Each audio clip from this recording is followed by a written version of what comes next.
Hey there. So it is a freezing cold, kind of wintry, rainy, sleety sort of day. And I figured it's right around the right time to start tomatoes. So what better day than a nice cold day like this to just go ahead and get the tomatoes started. I finally found my plant tags, which are, as I have learned the hard way, a very, very necessary part of the whole seed starting process. So I'm going to write out my plant tags, at least write them out for now, talk through the different varieties that I'm going to be starting, and then hopefully we'll get the seeds started as well at some point today. But everything kind of just ends up happening in steps. I'm learning for me that with my little kiddos and everything, it's all kind of a process. But tomato starting is just always one of the most fun seed starting projects. It somehow feels very Pan here. It feels very spring-like. It feels like the real garden season once you're starting the tomatoes. It just, that just feels like a big, I don't know, step in the garden process. So of course, in my head, I was thinking, oh, I'm not going to start that many. And then I went through my seeds and I pulled out all of these. So these are actually tomatoes and eggplants. I'm going to start both of those today. We're at about 8 weeks. Let's see how much of a mess Pan causes here. We're at about 8 weeks out from the last frost, so it's a great time to start tomatoes. Okay, so let's talk through the varieties that I'm starting. I pulled out a lot of varieties because I just want to have a bunch of different kinds of tomatoes, but I'm probably only going to be starting, I'm going to start with like 1 or 2 of each of these, not too many plants. And then, as I kind of said in my last video where I was seed starting, if I feel like at some point during the season I need more plants, I'm just going to go to the garden center because for this year, I just need to get started with with the minimum, and then I'll get going as we go along. I really don't know how many plants are even going to fit into my garden space. I've never gardened it before, so I just don't know. So the first one I'm going to do is one of these Berries Crazy Cherry. This is a really fun cherry tomato. It grows these like huge clusters of cherry tomatoes. Last time I grew Berries Crazy Cherry, I grew it in a little bit of a part shade environment. So I didn't get the full huge clusters, although I did get some decent clusters. So I'm excited now that I have a bit more full sun to see if I can really get it into a big cluster. And they're, decent flavor. I think they're more known for their kind of wild size than for the real flavor. They're an indeterminate tomato, so they're just like a regular, huge, normal-sized tomato plant. I'm also going to do some sun golds because these are like a classic, tried and true.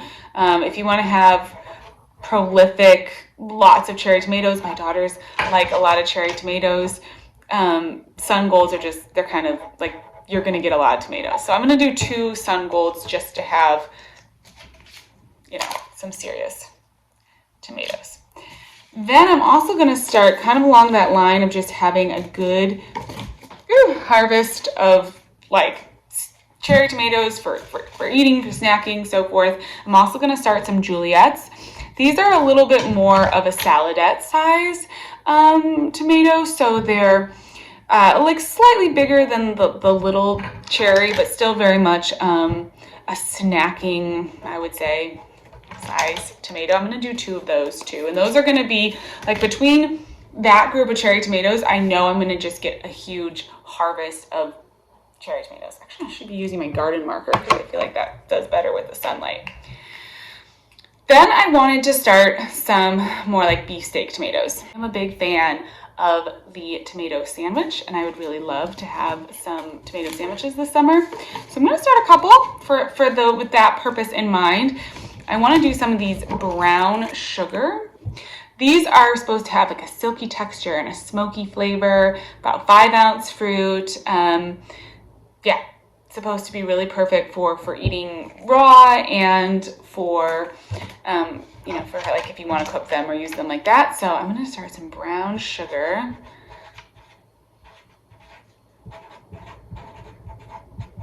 We'll do 2 plants. I want to do 2 plants of each. Okay.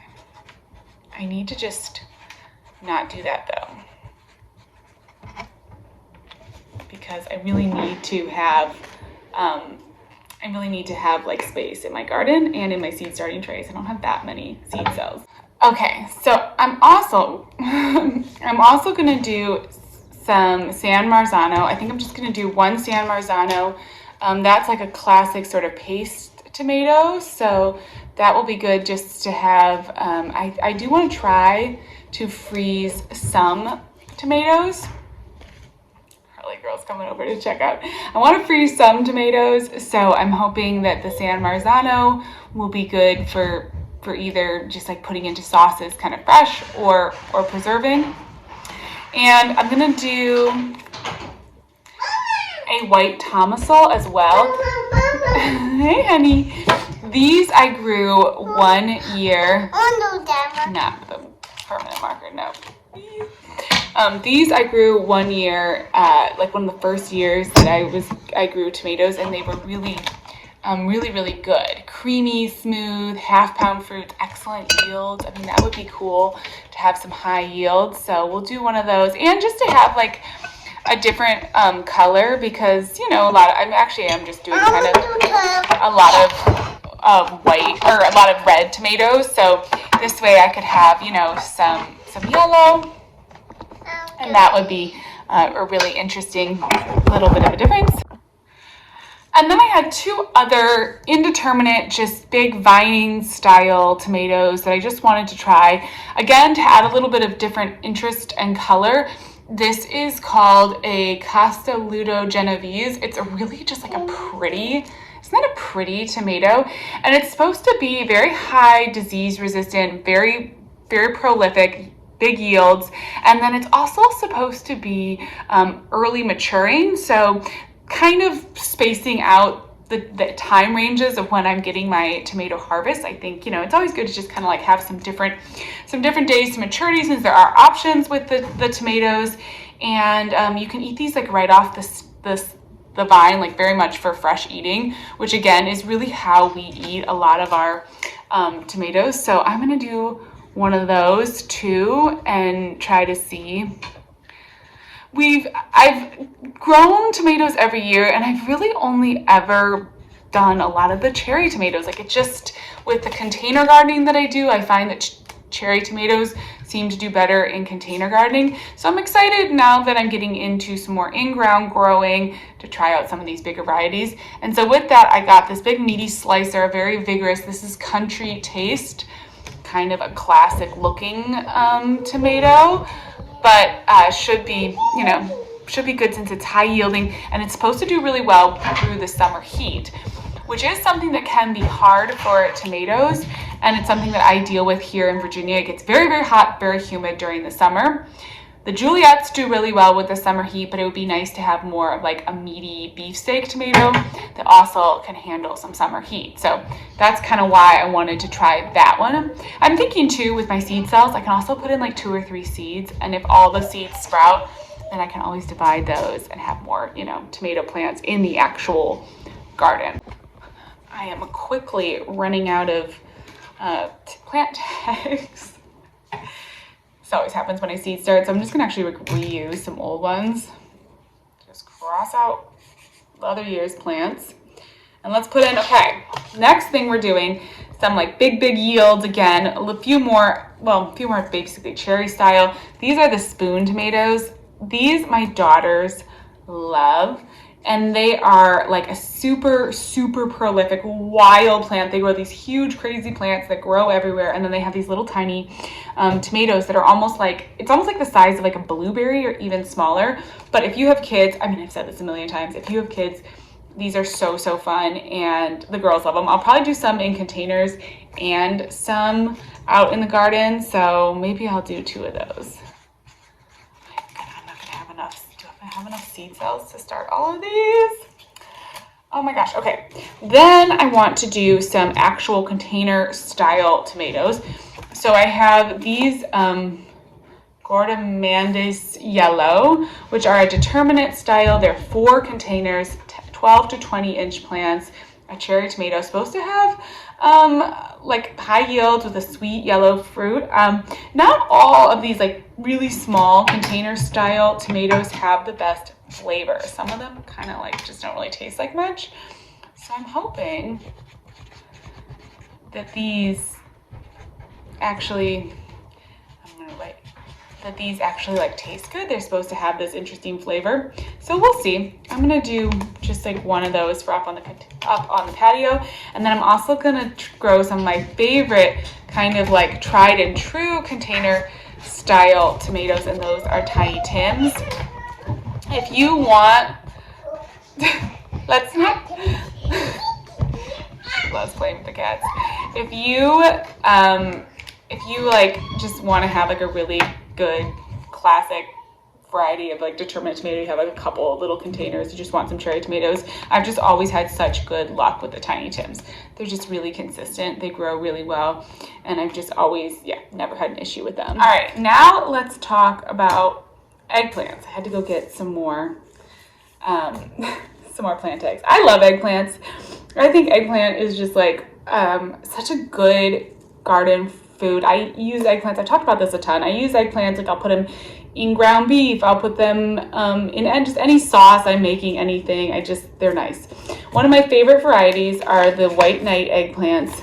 They're super easy, kind of like, I don't know, pretty easy seed to get access to, but they just grow really well. They're pretty because they have those white eggplants, and they're just a really consistent grower. If you want to do eggplants in containers, I've had great luck with the White Knight in containers.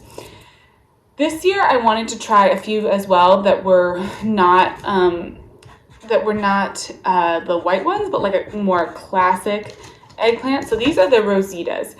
They're lavender pink fruit, mild sweet flesh, skin is tender, not bitter. That sounded really good. I'm gonna do a few of these to just have like an eggplant bed and try to really grow some eggplants. I'm kind of making a little bit of a gamble if I do, a few of these for my like full eggplant bed, but we'll see. Hopefully it grows well. If it doesn't, then we'll know for next year not to do that. But that's just going to be like my classic eating eggplant. Then, purely for decorative purposes and totally for fun, I'm going to start some of these pumpkin on a stick. These are so fun to grow. They're actually an eggplant, and what you do is you let the you let the fruit mature on the vine, and then you let it like dry out, and it makes those like little pumpkin-y looking eggplants that you see them in the store and stuff too. They're super fun. So I'm gonna grow some of those. I'm gonna do a few plants. I just love them. They're so cute for fall decorations. They're really fun to grow. They're like these really cool plants too, because they grow these big, those big eggplant leaves, and they're kind of like spiky and thorny. So they already look a bit Halloween-y, like the whole season long. They're just really, really, really cool plants. Then, last thing I'm going to start today are some pineapple ground cherries. My daughters love ground cherries. This is, again, like they will go out to the garden to hunt out ground cherries. Last year, I grew the Aunt Molly's, I think. They did really well. These do great too. I don't really have a major preference. I don't really like ground cherries, but as I said, my daughters really like them, and so I grow them for my daughters. Let's see how many seeds I wanted to start. Oh my gosh. I think I'm just going to go over. I have all my seed cells filled, and so I'm just going to go over and start putting seeds in, and just put on a time lapse and just get these started. I'll show you my seeds set up again. We're in the middle of moving, so I still don't have my grow light set up. I still don't have my humidity domes set up. I have like nothing. I have just been making do in the windowsill. And I ended up grabbing these little peat pot kind of things. And I have to say I don't love them. I'm not thrilled. I prefer to use like paper cups. I think that it works better. The peat pots they're kind of like almost molding and stuff. I'm not thrilled with it, but I'm just gonna make it work for this season, and I will be probably buying something else next year. But yeah, I have them pre-filled with soil. I've been keeping the soil hydrated, and then we're just gonna plant these in. I'll probably just move this over to the kitchen, plant this all in. I just follow the directions on the seed packets for my tomatoes. I don't do anything super special. And as I said, like this year, like I gotta get my grow light set up. I gotta get things figured out. But at least we're getting them started, and we've got the light in the windows, and then as soon as everything starts coming up, I'm gonna have a few grow lights back up. I'm gonna order some more, and we'll get them under grow lights and all of that. All right, here they all are, all lined up. I'm so glad I just used the plant tags. Over here, I decided to write on these, which I think you can still see. I'm gonna keep an eye on it because I do not want to get things all mislabeled. But on this one, I just use plant tags, which I think is so much easier. Usually, like I like to start things in paper cups, and it's very easy to write on them. It's very easy to see. You never lose track of things. These, I don't know. But this is gonna be nice because then I can transfer the tags into the garden, and especially because I planted all those different tomato varieties, it's gonna be much harder for me to obviously tell like which one is which when they're just starting growing. But look at all this. This is so exciting. So now my real battle is keeping everything from drying out because I don't have any of my humidity domes. I have been looking and looking at all the boxes, and I do not know what has become of them. It's kind of a mystery. But what you can do if you're in a situation like me and you somehow don't have humidity domes, you can just use like a piece of saran wrap. Or what I've been doing is coming in here every morning, every evening, and misting them, which is a lot of work and very risky because, of course, if your seeds dry out in the midst of sprouting, that can be the end of the seed. So it can cause big problems. It really is not ideal. And I don't know. I'm trying really hard. Last year, I started a bunch of seedlings. Again, we were moving. If you were with me last year, we like moved and we did a temporary 1 year place where we lived. And so I was in the midst of moving and I like started all these seedlings. I was so excited. I actually had my whole setup. Everything was super organized there. And then I just like let it go. We went away for a weekend. I didn't water them and everything died. And it was kind of sad. And kind of just like, I just took it as a loss, whatever, whatever, and moved on. But this year I am dedicated to getting in here morning and evening, keeping them all misted, keeping them all happy. And some of the other seedlings are starting to come up. See, this is a little bishop's flower here. We've got a couple of those coming up. A few of the shallots are coming up. And then I think down here, we have some strawberries that are just, you can like barely see them sprouting. What I did for the tray like this was I actually just made like a grid and laid out all of the seed packets and then took a picture so that I could see where all the seeds were in those really tiny cells. It's just so much easier. And then the plant tags don't like get in the way of the sunlight. With these bigger cups for the plants, I'm not as worried about, the tags actually like blocking sunlight or anything. So I'm gonna dig out this week my grow lights and get them on these because those bishop's flowers, all those need like the grow lights ASAP. The window is gonna be something to start, but this is like a north facing window, so it's not even the best. If you are gonna start with just light from the window, which I have done in zone 7B, when we lived in zone 7A, I did start seeds with just the window light, but you really have to have like a sunny south facing window, and this one is not. So anyways, the tomatoes are started. That's like a big step, and talk to you again soon.